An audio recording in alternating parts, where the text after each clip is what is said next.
오늘은 로마서 8장 29절 30절 말씀에서 여러분들과 함께 황금사슬 구원의 서정 네 번째 칭의란 무엇인가 여섯 번째 제목으로 은혜의 말씀을 나누겠습니다. 먼저 자비롭고 은혜롭고 노하기를 더디하시고 인자와 진실이 많은 성삼위 하나님께 영광과 감사를 올립니다. 오늘도 말씀을 선포할 때 창조의 성령이 내려오셔서 말씀을 조명하셔서 7가지 완전한 역사를 우리 안에 이루어 주옵소서. 1. 모든 것을 가르치시고 2. 주님의 음성을 생각나게 하시고 3. 성령 받아 예수 증인되게 하시고 4. 모든 진리가 온 대로 인도하시고 5. 장래일을 우리에게 알려 주옵소서. 예수님의 영광을 나타내시고 우리를 구원하여 주옵소서. 성령님이 오셔서 죄와 의와 심판에 대하여 우리 안에 있는 세상을 책망하옵소서. 성령이 가라사대 내가 불러 시키는 일을 위하여 바나바와 바울을 따로 세우듯이 오늘 우리에게도 직접 말씀하여 파송하여 주옵소서. 지금 이 시간 예수 그리스도 이름으로 성령의 역사를 막는 마귀와 우상이 쫓겨나게 하옵시고 하나님 나라와 뜻이 임하옵시며 믿음의 문을 여시고 믿음을 더해 주옵시고 은혜가 임하게 하옵시며 성령과 불로 세례를 주시어 은혜의 불이 붙게 하옵소서. 성령의 은사가 나타나게 하옵소서. 기적이 일어나게 하옵소서. 예수 그리스도 이름으로 기도하옵나이다.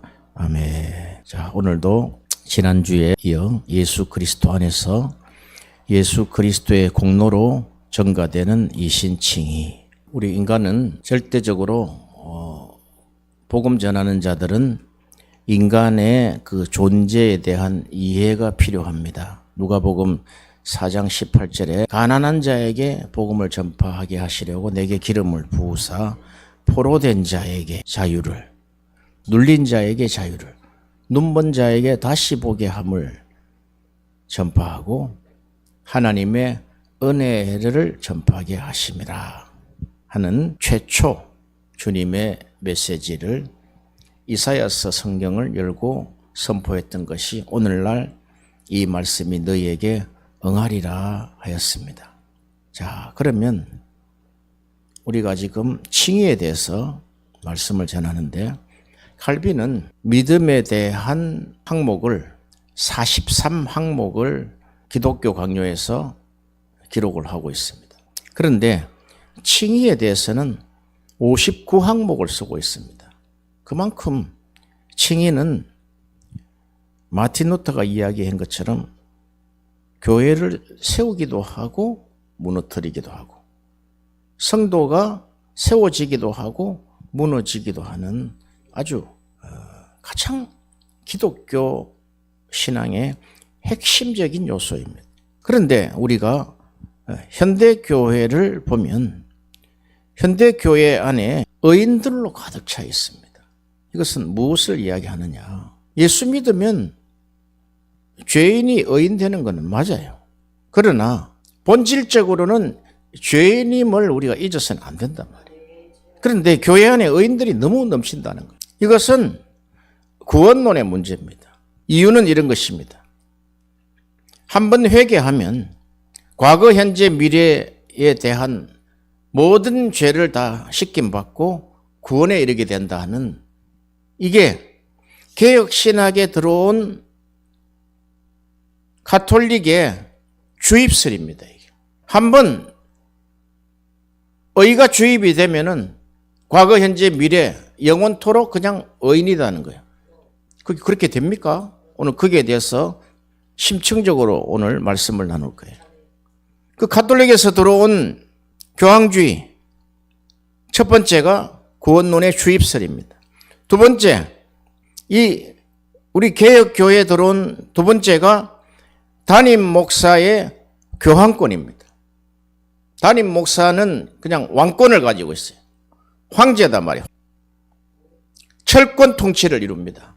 세 번째는 많은 기독교의 거성들이 그렇게 이야기합니다. 대형 교회에 담임 목사에게 교황의 영이 들어왔다는 거예요. 사람을 살릴 수도 있고 죽일 수도 있고 자기 손에 달려 있는 거예요. 물론 하나님이 위임하신 권한이 있지만 그 권한을 그렇게 교황처럼 쓰면 안 된다 이 말이죠. 네 번째, 성가대의 문제입니다. 칼빈은 예배 요소에 네 가지만 사용하고 있어요. 칼빈이 종교개혁자로 그가 하나님이 사용하실 때 그때는 가톨릭 시대입니다. 스콜라 신학 시대입니다. 그런데 성경에 비추어서 그것이 아니면은 다 철폐시켰다는 거예요. 칼빈의 예배의 4요소는 첫 번째, 설교입니다. 설교는 말씀 이해를 위한 말씀의 명쾌한 해석을 필요로 하고 있다는 거예요. 그래서 칼빈은 두 가지의 성경 해석법을 가지고 있습니다. 첫 번째는 축자 해석입니다. 한자 한자 원어로 해석해서 설교한다는 거예요. 두 번째는 그 원어로 해석한 것을 구속사적으로 한다는 거예요. 그러니까 축자 해석, 구속사적 성경 해석을 기본으로 하고 있다는 거예요. 그것을 통해서 설교를 합니다. 아주 획기적인 거죠. 이전에서는 볼 수 없었던 그런 설교입니다. 그런 설교들이 칼빈 주석에 고스란히 다 남아 있습니다. 두 번째는 예배의 4요소 중에 성례입니다. 세례와 성찬, 그러니까 성례 두 기둥이 있죠. 그리고 세 번째는 기도입니다. 그리고 네 번째는 전 회중이 다 하나님 앞에 올리는 시편 찬송입니다. 이전의 찬송은 특별히 헌신된 사람들을 통해서 하나님 앞에 찬송을 올렸습니다. 그 중세 시대 때 많은 악기들을 가지고 하나님 앞에 찬양을 했는데 그렇게 천년의 역사가 그렇게 변질이 된지 알 수가 없어요. 그것은 말씀에 빗대면 됩니다. 이렇게 구원론의 문제가 나는 예수 믿고 과거, 현재, 미래 죄의 사함을 받고 의인이 되었다는 겁니다. 그러면 우리가 성경을 한번 비춰봅시다. 사도 바울의 35년 사역 후에 최종 고백을 한번 봅시다. 디모데전서 1장 15절에 밑보다 모든 사람이 받을 만한 이 말이요. 모든 사람이라 그랬어요. 그리스도 예수께서 죄인을 구원하시려고 세상에 임하셨도다. 내가 죄인 중에 괴순, 그의 최종 사역의 고백입니다. 그래서 우리가 이 구절에 내가 죄인 중에 괴수다는 사람이 많으면 많을수록 교회가 깨끗해진다는 거예요. 그걸 청교도가 받아들였다는 거예요. 그래서 우리가 중보자 예수를 잘 알아야 합니다. 예수는 하나님의 중보, 대리자입니다.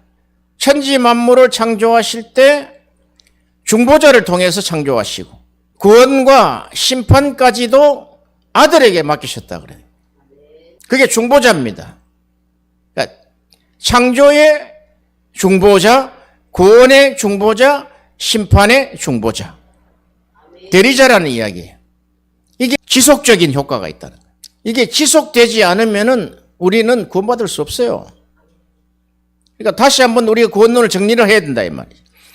이 죽을 인생은 결코 깨끗하지 않을 뿐더러 죄가 없지 아니하므로 우리가 앞으로 갖추고자 하는 모든 의인은 그것과 더불어 반복해서 일어나는 죄로 말미암아 썩고 억눌리며 파괴된다. 죄인이지만 구원받은 의인, 법정 의인이죠. 법정 의인으로 살아가지만 우리가 계속해서 죄를 짓는다는 거예요. 죄로 말미암아 썩어지고 억눌리며 파괴되며 하나님 눈에 들지 않는다는 거예요.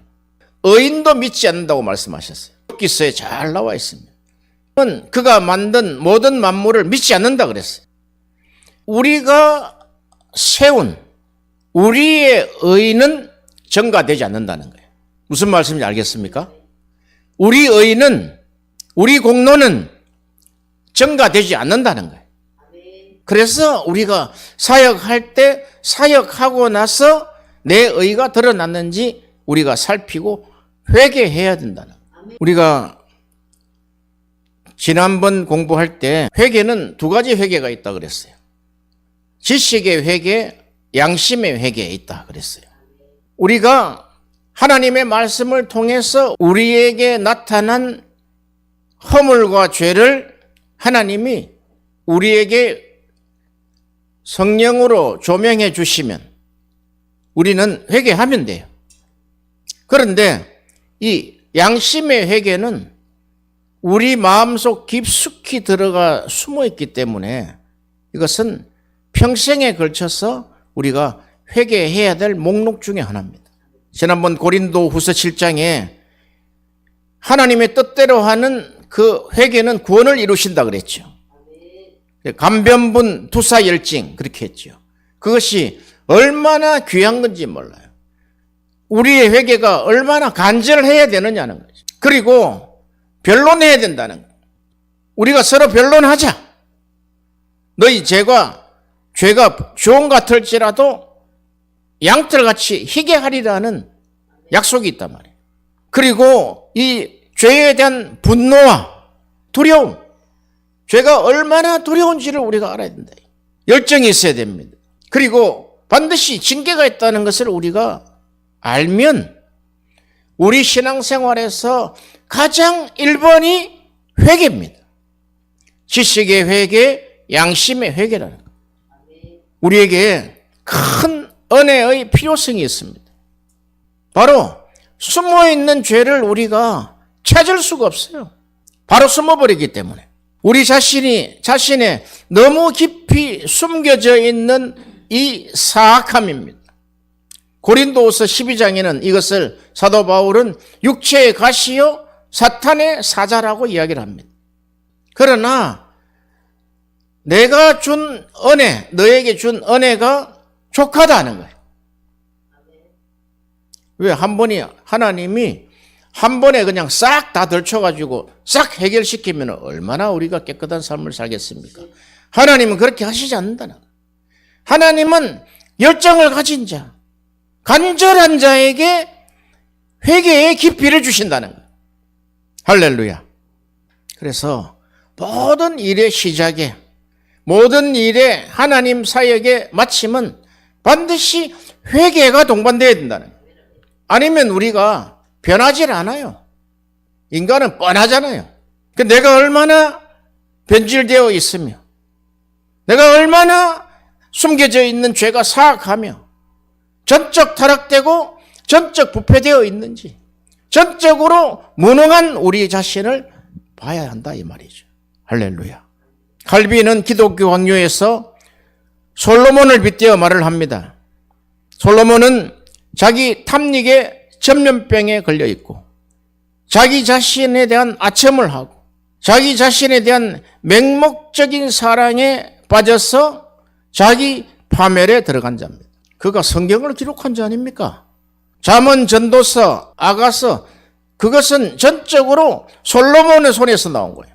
그런데도 안 된다는 거예요. 사도 바울도 그가 약 35년 이상을 주님의 사역을 그가 열정적으로 했지만 마지막 기도는 내가 죄인 중에 괴수다. 우리는 자기 파멸에 들어가는 우를 범치 않도록 해야 합니다.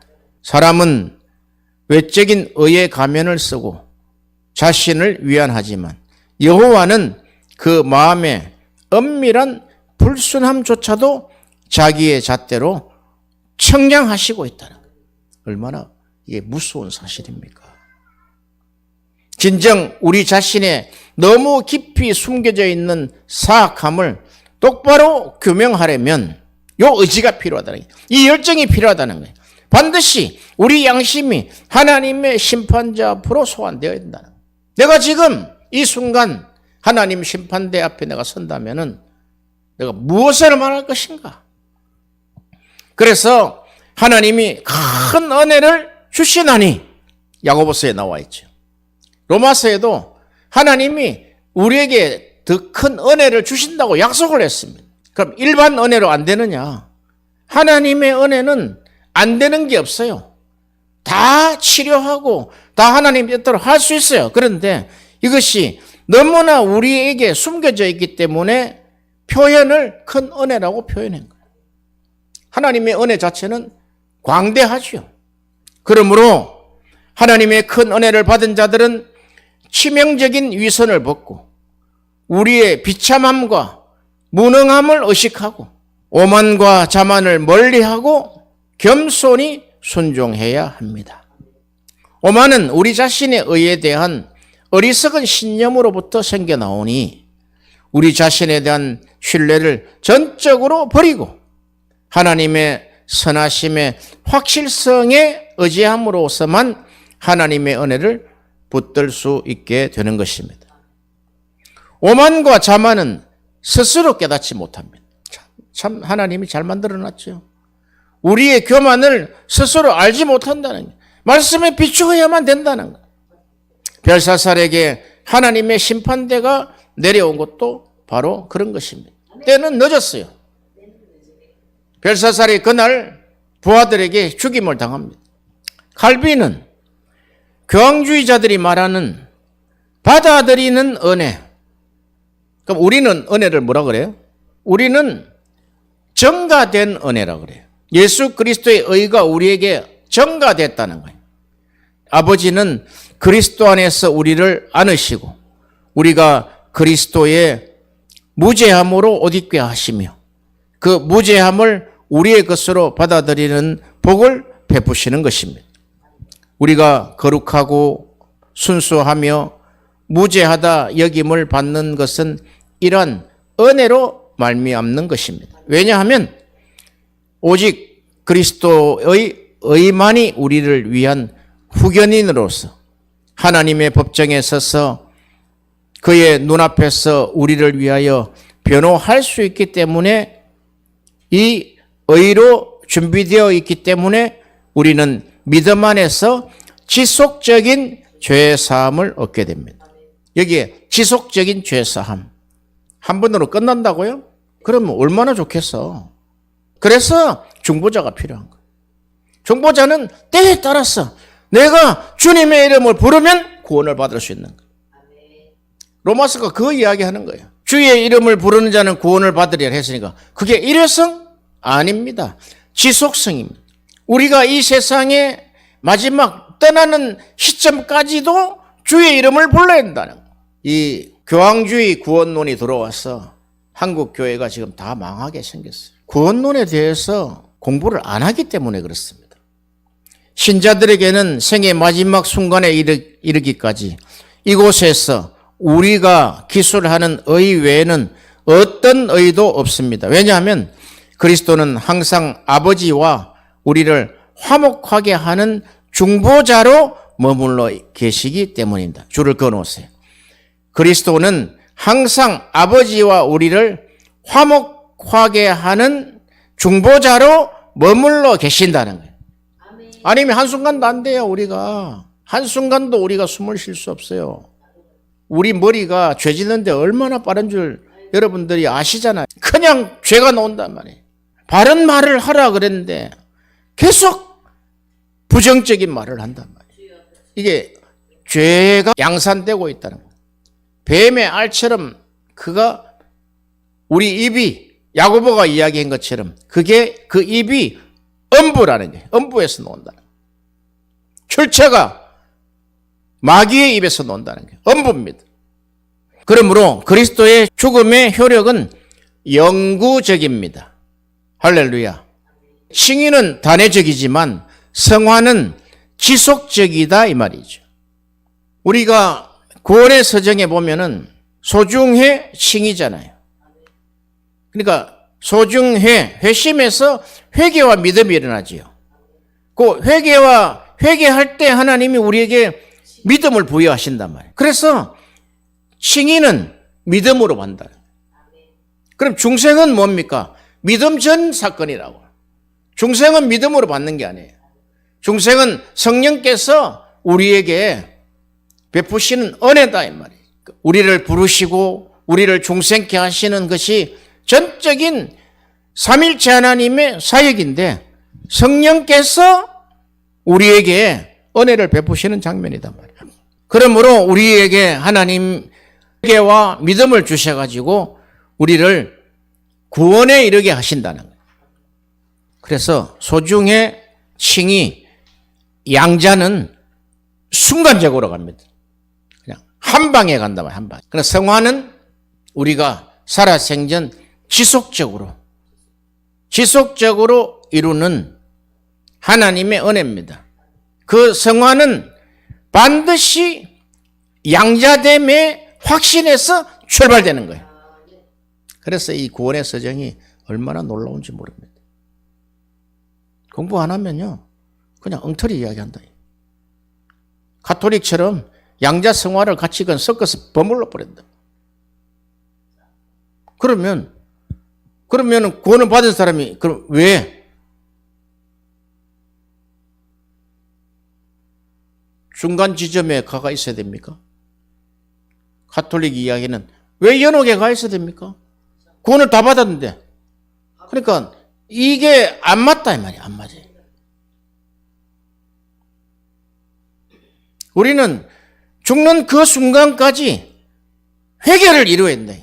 나는 죄인 중에 괴수입니다. 모든 사람들이 받을 만한 이 말이에요.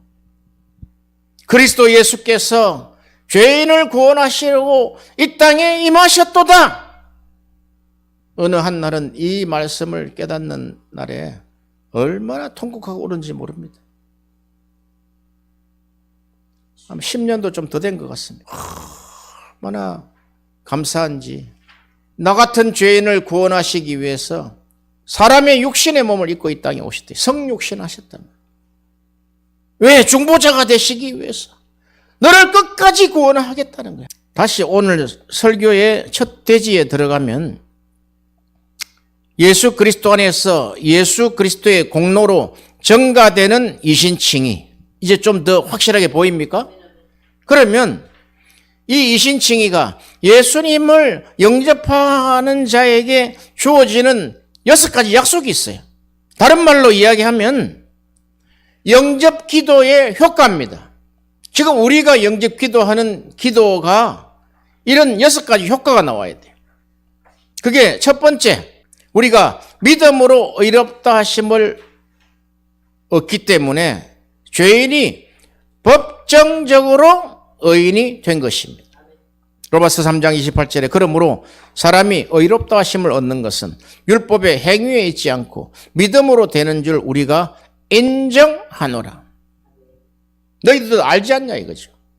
인정했네 우리도. 율법과 공로를 뒤섞어 놓으면은 구원 문제가 그냥 엉망진창이 된단 말이죠. 가톨릭처럼. 그래서 설교자들의 입을 잘 보시면은 그 설교자들의 입에 구원론이 어떻게 가는지를 유심히 살펴야 돼요. 입에 얼마나 우리가 보석 같은 말을 하고 꿀을 발라서 이야기해도 그 구원론이 잘못되어 있으면 그 설교를 망친단 말이에요. 영혼을 죽인다고요. 예수 그리스도께서 율법을 완전케 하신 중보로 말미암아 하나님과 화평을 누립니다. 그래서 우리가 이것을 소극적 칭의, 두 번째는 적극적 칭의 이렇게 이야기했죠. 십자가에 달리신 2000년 전의 사건이 1번이다. 1번. 믿음으로 의롭다 하심을 받는 것이. 그 골고다 사건을 이야기한단 말이에요. 그러나 두 번째는 골고다 사건이 자기 스스로 골고다 올라갔습니까? 아닙니다. 로마 군병에 의해서 올라갔단 말이에요. 대제사장의 정죄로 말미암아 올라갔단 말이에요. 그런데 두 번째는 예수 그리스도께서 적극적으로 율법을 지키고 완전케 하심으로 하나님과 화평을 누린다는 거예요. 이걸 우리가 잘 알아야 된단 말이에요. 그냥 우리가 화평케 누린다니 화목케 됐다니까 그냥 얼씨구 하고 덩실덩실 춤을 추고 하는 것이 아니라 예수 그리스도께서 율법을 다 지켰다. 다 지켰다. 다 지키신 그 중보로 하나님과 우리가 화평을 누린다는 거예요. 하나님과 원수된 자들이 감히 어떻게 하나님 앞에 나설 수 있겠습니까? 그리스도를 믿음으로, 중보자 그리스도를 믿음으로써 하나님과 화목하게 되기 전에는 모든 것이 헛된 것입니다. 그러니까 하나님과 화목하게 되는 것, 가로 열고 친구 됩니다. 친구.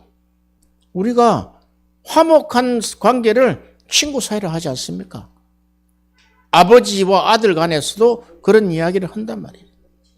이렇게 성경에 이런 로마 요한복음 15장에 너희들은 나와 친구라는 것은 내가 그 안에 내가 중보로 말미암아 율법을 완전히 지켰으므로 너희가 하나님 앞에 화목해진 거야. 그러므로 나의 친구야. 무조건 친구를 하니까 뭐 아무나 갖다 들이대고 친구를 하면 됩니까? 죄인은 죄인이지. 그러나 본질적으로는 죄인이다. 잊어서는 안 됩니다. 로마서 5장 1절에 그러므로 우리가 믿음으로 의롭다 하심을 얻었은즉 우리 주 예수 그리스도로 말미암아 하나님으로 더불어 화평을 누리자. 얼마나 이게 그냥 전부 다예요. 전부 다. 세 번째입니다. 우리 이신칭의가 하나님께 인정되어야 합니다. 인정되기 전에는 아무 소용이 없습니다. 로마서 1장 3절에 이 아들로 말하면 육신으로는 다윗을 통해서 나셨고 성결의 영으로는 죽은 자 가운데서 부활하여 능력으로 하나님의 아들로 인정되셨다. 지정되셨다. 선포되셨다. 그분이 우리 주 예수 그리스도이십니다. 네 번째, 이렇게 인정된 자는 그 의를 우리가 전가받았기 때문에 그리스도께서 받아들이신다는, 그러니까 이 삼일체 하나님의 역할 분담이 얼마나 중요합니까? 하나님이 인정하노라 하고 도장을 딱 찍어주면은 그리스도께서 아멘 하고 받아들이신다. 그것이 그리스도와의 연합이다. 연합을 설명하기가 얼마나 힘듭니까?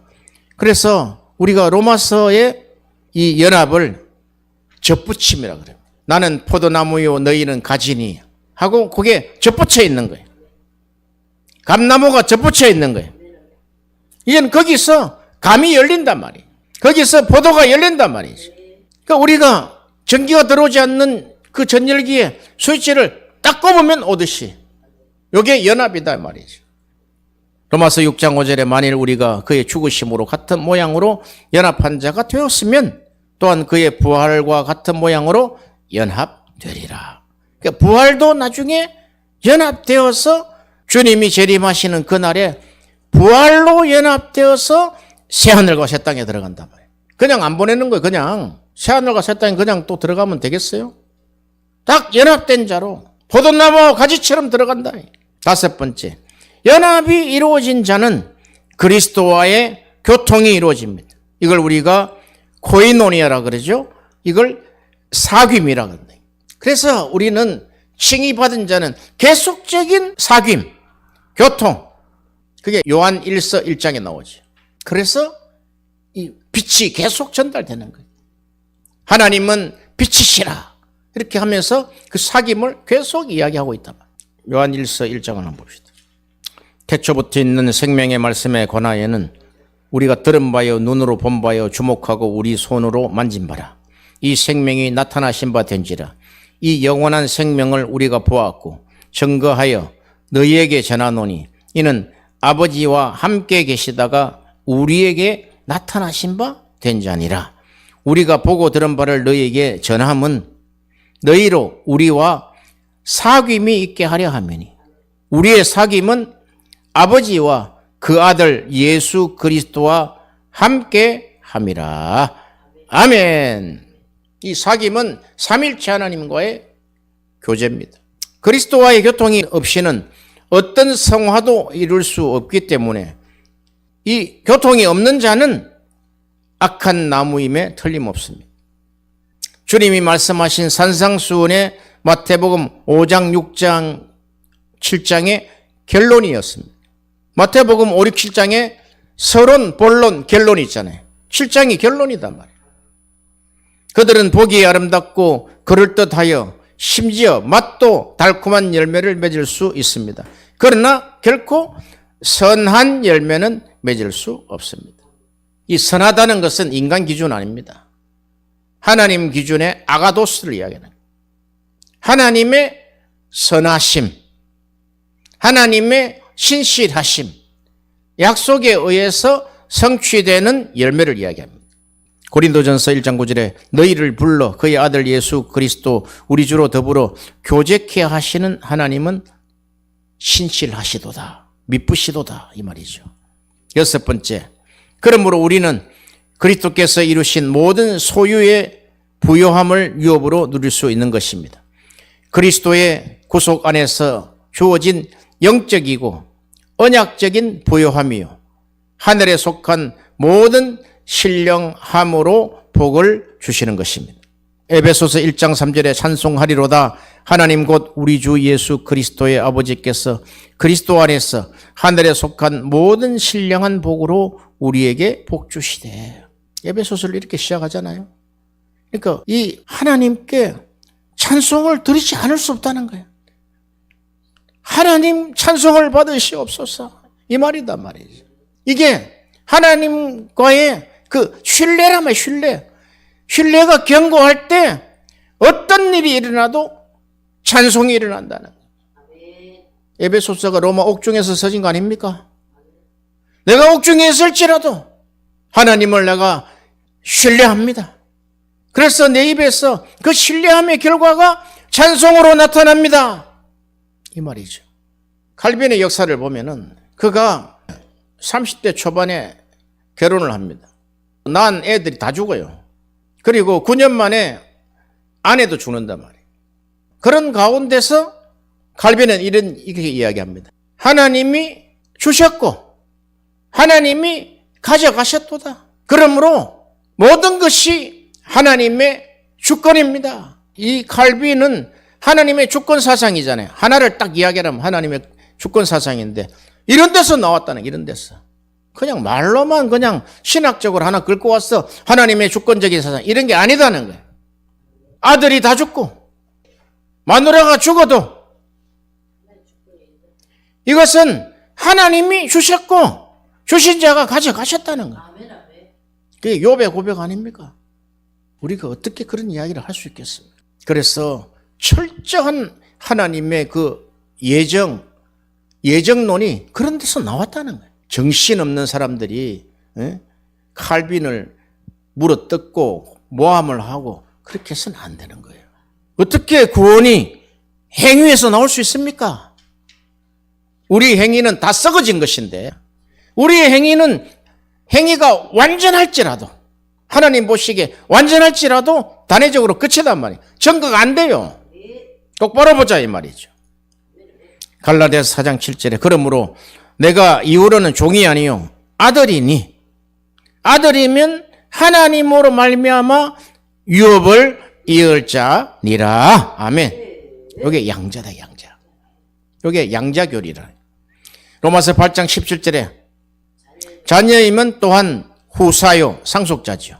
또한 하나님의 상속자요 그리스도와 함께한 상속자다. 이 상속도 그리스도와 함께 있을 때 상속자라는 거예요. 안 떠나신다는 거예요. 그래서 그 유업으로 이루어 주신 것이 한 5가지로 정리할 수가 있습니다.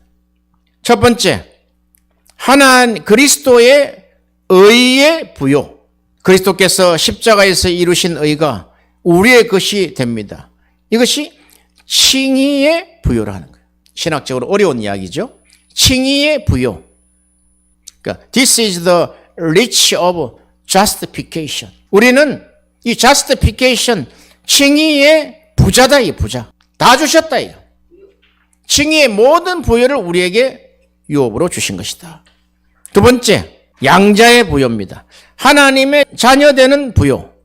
하나님을 아바 아버지라 부르며 하나님 나라의 시민이 되고 하나님의 자녀의 권세를 누릴 수 있는 부요. 이런 것이 눈에 보입니까? 안 보여요. 그러나 이제는 이 구원의 서정 교리를 공부한 저희들은 손에 잡힌단 말이에요, 이게. 눈에 보인다고요. 손에 잡힌다고, 이게. 세 번째, 성령 안에서의 생명의 부요. 성화의 부요입니다. 풍성한 새 생명, 거룩함으로 우리가 자라간다는. 그냥 저 기독교 안에 다라고, 이게 다라고, 부요가. 그리스도가 이루신 그 부요가 다하다 하면 다해. 칭의의 부요, 양자의 부요, 성화의 부요. 네 번째는 교제의 부요. 교회 안에서의 부요. 교회 안에서 부요가 없다. 그런 문제가 있죠. 교회 안에 철권 통치를 한다. 그것은 있을 수 없는 일이에요. 그러니까 예수님을 몰라도 그거는 너무 모르는 거다 말이에요. 그리스도의 충만이 교회 안에서 나타납니다. 말씀과 성례와 성도의 교제의 부요가 나타납니다. 다섯 번째입니다. 장차 나타날 영광의 부요입니다. 부활의 영광입니다. 새하늘과 새 땅의 영원한 부요입니다. 이것이 영화의 부요입니다. 이 모든 것이 그리스도의 연합, 죽음에서 이루어졌습니다. 이 부요를 우리에게 주신 것이에요. 우리는 그리스도께서 이루신 모든 소유의 부요함을 유업으로 누릴 수 있는 것입니다.